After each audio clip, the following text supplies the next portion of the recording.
कराची में कोरंगी गोदाम चौरंगी के करीब बेलगाम 22 व्हीलर ट्रॉलर ने मोटरसाइकिल सवार शहरी की जान ले ली। मतूफी 2 बच्चों का बाप और निजी टीवी चैनल का मुलाजिम था। 49 साल इमरान अहमद सिद्दीकी नॉर्थ कराची का रिहायशी और निजी टीवी चैनल में ग्राफिक्स डिज़ाइनर की जिम्मेदारियां निभाकर घर वापस जा रहा था। घर में इमरान अहमद सिद्दीकी के बच्चे की सालगिरह का केक काटने के लिए प्रोग्राम तरतीब दिया गया था। हादसे का जिम्मेदार ट्रॉलर का ड्राइवर मौके से फरार होने में कामयाब हो गया।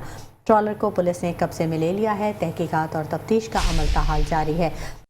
कोरंगी इंडस्ट्रियल एरिया के इलाके गोदाम चौरंगी के करीब तेज रफ्तार 22 व्हीलर ट्रॉलर की टक्कर से मोटरसाइकिल सवार एक शख्स जाँ बहक हो गया। मुतवफ्फी की लाश एम्बुलेंस के जरिए अस्पताल मुंतकिल की गई। पुलिस के मुताबिक मुतवफ्फी की शनाख्त 49 साल इमरान अहमद सिद्दीकी वल्द अबरार अहमद के नाम से की गई। मुतवफ्फी निजी टीवी का मुलाजिम था और नॉर्थ नाज़ाबाद का रिहायशी और 2 बच्चों का बाप था। मुतवफ्फी निजी टीवी चैनल में ग्राफिक्स डिजाइनर था। मंगल और बुध की दरमियानी शब वो ऑफिस से काम खत्म करके घर जा रहा था। हादसे का जिम्मेदार ट्रॉलर का ड्राइवर मौके से फरार होने में कामयाब हो गया। ट्रॉलर को पुलिस ने कब्जे में ले लिया। शहर में बेशतर डंपर, टैंकर्स और ट्रॉलर समेत दीगर हैवी गाड़ियों के ड्राइवर बगैर ड्राइविंग लाइसेंस के शहर भर में गाड़ियां दौड़ाते फिर रहे हैं और इन्हें अब भी कोई रोकने वाला नहीं है।